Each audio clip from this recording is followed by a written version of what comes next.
നമസ്കാരം, മൂവി ബ്രാൻഡിലേക്ക് സ്വാഗതം. Big boss രണ്ടാം സീസണിലൂടെ വിന്നർ ആവേണ്ടിയിരുന്ന താരമാണ് ഡോക്ടർ രജിത് കുമാർ. മത്സരത്തിൽ നിന്നും താരം പുറത്താക്കപ്പെട്ടെങ്കിലും പ്രേക്ഷകരുടെ മനസ്സിൽ ഇന്നും വിജയിച്ചു നിൽക്കുന്ന ഒരു താരം തന്നെയാണ് രജിത്ത്. കഴിഞ്ഞ സീസണിൽ അതിഥിയായി വീണ്ടും മത്സരത്തിലേക്ക് താരം പോയതും ശ്രദ്ധേയമായിരുന്നു. ഇപ്പോഴിതാ പുതിയ സീസണിലെ മത്സരാർത്ഥികളെ പറ്റി രജിത് കുമാർ പങ്കുവച്ച കാര്യങ്ങളാണ് ശ്രദ്ധേയമാവുന്നത്. മാധ്യമപ്രവർത്തകർക്ക് നൽകിയ പ്രതികരണത്തിലൂടെ സംസാരിക്കുകയായിരുന്നു താരം. ബിഗ് ബോസിന് ശേഷം 4-5 ലക്ഷം വാങ്ങി ഉദ്ഘാടനങ്ങൾക്ക് പോകുന്ന നിരവധി താരങ്ങളുണ്ട്. പലരും അതുകൊണ്ട് രക്ഷപ്പെടുകയും വാഹനം വാങ്ങിയും ഒക്കെ ചെയ്യുന്നത് കണ്ടിരുന്നു. അതൊക്കെ നല്ലതാണ്. അങ്ങനെ സന്തോഷത്തോടെ ജീവിക്കുന്നവർ ജീവിക്കട്ടെ. എന്നാൽ ഞാൻ ഒന്നും വാങ്ങിക്കാറില്ല. ഇപ്പോഴും കട്ടൻ ചായയും പരിപ്പും വടയുമാണ് എന്റെ പ്രതിഫലമെന്നും രജിത് കുമാർ പറയുന്നു.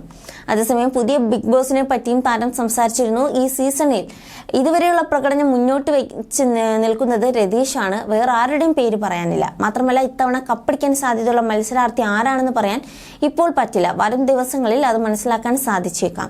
എന്നിരുന്നാലും രതീഷാണ് ഇപ്പോൾ മുന്നിട്ട് നിൽക്കുന്നത്. അത് മറ്റൊരു തരം സ്ട്രാറ്റജിയാണ്. അദ്ദേഹം അടുത്ത് തന്ത്രപരമായി കരയാൻ സാധ്യതയുണ്ട്. ഇനി ഇമോഷണൽ ആയിട്ടുള്ള സ്ട്രാറ്റജി ആയിരിക്കും പുള്ളി പ്രയോഗിക്കുക എന്ന് രജിത് പറയുന്നു. അഖിൽ മാരാർക്കും റോബിനും ചേർന്ന് രജിത് കുമാറിലൂടെയും ഉണ്ടായ സൃഷ്ടിയായ രജിത്തിനെ കാണാം. അവന്റെ കയ്യിൽ എല്ലാം ഉണ്ട്. പുറത്തുനിന്ന് പഠിച്ചിട്ടാണ് അകത്തേക്ക് വന്നിരിക്കുന്നത്. അങ്ങനെ തന്നെ ആവണം മത്സരാർത്ഥികൾ എല്ലാവരും. രതീഷ് ഒരു പൊടി കൈക്ക് ഓവർ ആകുന്നുണ്ട്. കുറച്ചുകൂടി കഴിയുമ്പോൾ എനർജി ലെവൽ കുറഞ്ഞോളും. ഒച്ച ഉണ്ടാക്കി പുള്ളിയുടെ തൊണ്ട തന്നെ പോയി. രതീഷ് വിജയിക്കുമോ എന്ന് പറയാനായിട്ടില്ല. ഒരാഴ്ച കൊണ്ടൊന്നും പറയാൻ പറ്റില്ല. പിന്നെ റോക്കി മോശമില്ലാത്ത പ്രകടനം കാഴ്ചവെക്കുന്നുണ്ട്.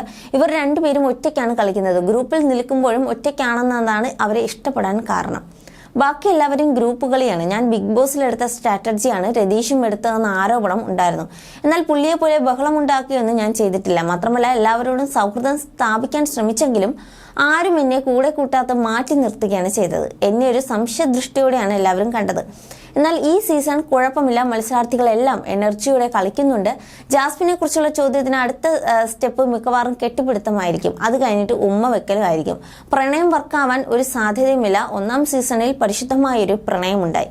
അതിനുശേഷം വന്നതൊക്കെ ഗെയിമാണ്. ഇവിടേക്ക് കയറി ഒന്നാം ദിവസം തന്നെ പ്രണയത്തിലാവാൻ ഇവരൊക്കെ അതിന് മുട്ടി നിൽക്കുകയായിരുന്നു.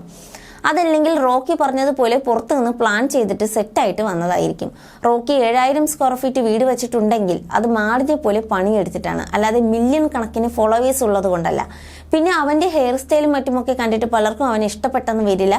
എന്നാൽ എനിക്കിഷ്ടമാണ്. റോക്കി വളരെ ജെനുവിനാണ്. ഏറ്റവും പ്രധാനം ഒറ്റയ്ക്ക് കളിക്കുന്നു എന്നതാണെന്നും രജിത് പറയുന്നു.